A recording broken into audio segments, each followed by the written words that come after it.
Welcome to What's Cooking in the Library. Today we are making orange cranberry sauce. If you have not made cranberry sauce from fresh cranberries, you are missing out. It is so good. So I'm going to show you how to do it. Super easy.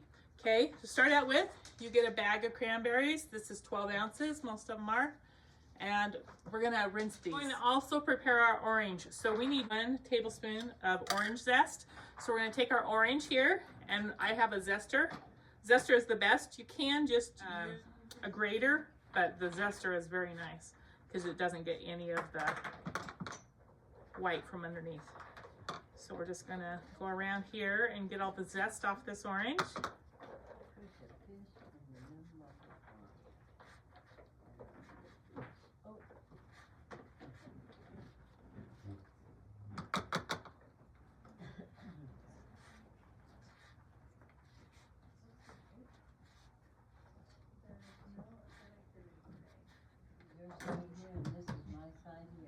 All right, you still, okay. Then I'm going to juice the rest of this orange. So I just gonna just get some juice here. Orange juice and just purchased orange zest, but it is much better with fresh. So we're gonna go ahead and we're gonna put in half a cup of water into this pan and 1 cup of sugar. Now you can try to use a little bit less sugar if you want. You could also use the more natural sugars or some maple syrup if you wanted. Allulose is good with this. Okay, then we're going to do a 1/3 cup of orange juice. Every frog has a starting edge indicated by the frog in their own color. And we're going to do a tablespoon of zest, which I'm not going to measure it out. It's usually just the zest from 1 orange. Okay, we're going to bring this to a simmer. So if you would prefer not to use the orange in it, you can just use a little more water and do this without water. Just use water and sugar, but the orange just makes this, it's so good. Okay, so we just want to cook this until the sugar is dissolved, and then we're just going to add these washed cranberries here.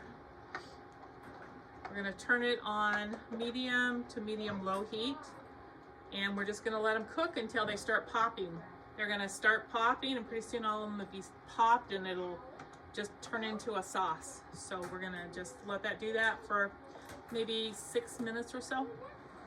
Okay, so you can see that they're already starting to crack right here, and they'll just keep cracking and just pop clear open.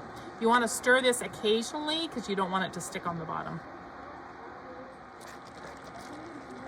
All right, so you can see that it's getting thick here. They're breaking apart. If there's some that aren't breaking apart, usually I just kind of use the back of the spoon and kind of squeeze them. You can see it's getting thick here. It's about where we want it. Let it simmer for just another minute or 2.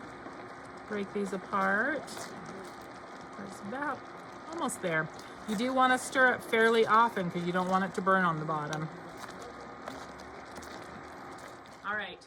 So it is pretty thick and pretty broken apart here. I just broke the last of it apart. You can serve this hot, cold, warm, whatever you want to. I usually make it in advance and put it in the fridge and serve it cold, but you can definitely serve it hot. This is good on Thanksgiving with your turkey, but it's also really good on, I like to put it on top of like vanilla ice cream, or serve it with crackers, or this is so good. You can just, there's a lot of different things you could do with it. So I always like to put it into a really pretty dish just because that makes it look pretty. So just look at how festive that looks. That's very pretty. So I'm just going to now cover this and put it in the fridge, and it will be ready to serve on Thanksgiving. So give this orange cranberry sauce a try.